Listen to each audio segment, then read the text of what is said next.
목요일은 한 주간 재계에서 주목할 만한 주요 뉴스와 CEO 동향들 살펴봅니다. CEO 스코어의 박주근 대표와 함께합니다. 자, 지난 한 주 재계에서 주목할 만한 기업 중 하나가 롯데였습니다. 그 롯데의 지배 구조가 굉장히 복잡한데요. 개편한다면서요? 네, 롯데 신동빈 회장은 지난 10월에 경영 쇄신을 발표하면서 지배구조 개선에 시동을 걸었죠. 예. 하지만 최순실 게이트로 인해 미뤄지나 했는데요. 지난주 이재용 부회장의 영장이 기각된 직후 지주사 전환을 통한 지배구조 개선 방안을 다시 발표했습니다. 롯데가 해결해야 될 문제는 크게 두 가지입니다. 첫 번째는 롯데그룹은 일본 기업이 아닌 한국 기업이다라는 사실을 주의시키는 것이고요. 두 번째로는 500여 개에 달하는 복잡한 순환출장 구조에 나타나는 불투명하고 복잡한 지배구조 개선입니다. 가장 큰 문제는 호텔 롯데가 한국 롯데 지배구조의 정점에 있는데 이를 지배하는 곳이 일본 회사라는 점이죠. 이를 해결하기 위해서는 호텔 롯데를 상장해서 일본 롯데 홀딩스의 지분을 희석해야 합니다. 또 표에서 보듯이 롯데는 지난 4년 동안 복잡한 순환출자 고리를 많이 해소하긴 했지만 여전히 국내 출자 총액 제한 기업 집단 순환출자 고리의 80% 이상을 차지하고 있습니다. 롯데는 이를 해결하고 지주사 체제로 개편하는 것을 계획하고 있는데요. 롯데의 지주사 전환은 호텔 롯데 상장, 계열 분리, 중간 금융 지주사 설립을 동시에 진행하는 트리플 트랙으로 진행할 것으로 예상됩니다. 우선 현재 90여 개에 달하는 계열사를 4개의 비즈니스 유닛으로 재편하는 방안을 도출해냈습니다. 이렇게 되면 중간 지주사가 관련 업종 계열사들을 거느리는 식으로 변할 가능성이 높습니다. 계열 분리 작업을 신속히 진행하면서 순환 출자 해소도 자연히 이루어질 것으로 예상됩니다. 그렇다면은 호텔 롯데가 올해 안에 기업 공개를 할 수 있을까요? 호텔 롯데의 올해 상장 여부는 아직 불투명합니다. 예. 한국거래소는 대표이사가 배임이나 횡령 등으로 유죄 판결을 받을 경우 상장을 3년 동안 제한하는 규정을 두고 있습니다. 만약 신동빈 롯데 회장이 현재 진행 중인 재판에서 유죄 판결을 받을 경우 사실상 상장이 어려지기 때문에 재판 결과 등을 지켜봐야 할 것 같습니다. 네. 아직까지 CEO 리스크가 좀 남아 있는 것 같군요. 자, 다음 소식입니다. 그 대표님께서 그 한국의 주식 부자들을 분석하셨다면서요?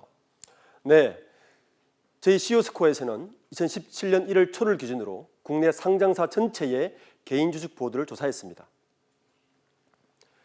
이들 상위 500명의 개인 주식 보호들의 주식 총액은 129조 2,356억 원으로 지난해에 비해서 8조 3천억 원 줄었습니다. 역시 1위는 삼성의 이건희 회장으로 삼성전자의 주가가 고공행진으로 작년에 비해 3조가 늘어난 14조 2,660원이었습니다.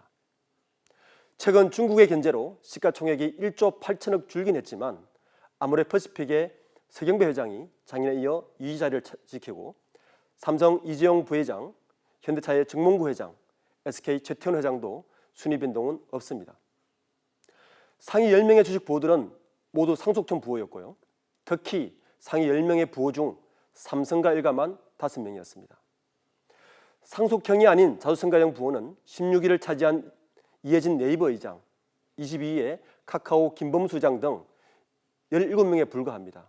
이 가운데 여성은 클리오를 창업해 작년에 신규 상장한 한인옥 대표가 유일한 한 명입니다. 아쉬운 점은 최근에 자주성가형 신진부호는 거의 없다는 것입니다. 게다가 신진부호들의 산업이 게임 산업, 뷰티, 바이오 등의 산업으로 한정되어 있는데요. 이는 새로운 성장 산업의 역동성이 떨어져 있다는 의미로 볼 수 있습니다. 재밌는 분석입니다. 다음 소식은 또 대기업 수장들의 연임 소식도 나와 있는데요. 포스코 권호준 회장 연임에 성공했어요. 네, 바로 어제죠. 포스코 이사회는 임기 3년의 회장 후보로 권호준 회장을 주주총회에 추천하기로 의결했습니다. 예. 권 회장은 취임 이후 강력한 구조조정을 통해 기업 체질을 개선하고 철강 보는 경쟁력 강화 및 수익성 개선에도 성과가 컸다고 평가받았습니다. 실제로 포스코는 권 회장 취임 이후 영업이익이 19% 증가했고 주가도 55% 상승했다는 점이 긍정적인 평가의 요인이었던 것 같습니다. 다만 2014년 취임할 당시 비선실세, 최순실 씨의 입김이 있었다는 게 아니냐는 의혹이 제기되고 있지만 권 회장은 이번 이사회에서 자신의 따뜻함을 밝혔던 것으로 알려지고 있습니다. 그렇군요. 자, 우리은행도 어제 이사부에서 이광구 현 은행장을 연임하기로 의결했어요. 네, 그렇습니다. 2001년 이후 지지부진했던 우리은행의 민영화를 마무리하고 지난해 높은 경영 성과로 연임에 성공한 것 같습니다. 이광구 행장은 앞으로 몇 가지 과제를 해결해야 합니다. 우선 우리은행의 전신인 한빛은행은 상업은행과 한일은행이 공적 자금을 받기 위해 합병한 뒤 만들어진 은행입니다. 때문에 상업 한일은행으로 입행한 간부들은 여전히 우리가 아닌 상업과 한일로 갈라져 있습니다. 이 행장 자신도 상업은행 출신인데요. 이 행장은 이러한 갈등을 극복하고 조직을 하나로 묶어야 하는 과제가 있습니다. 또 민영화되면서 기존 은행에 없던 과점주주 체제라는 새로운 지배구조를 정착시키는 것도 이 행장의 또 다른 과제입니다. 네, 지금까지 CEO스코어 박주근 대표였습니다. 고맙습니다.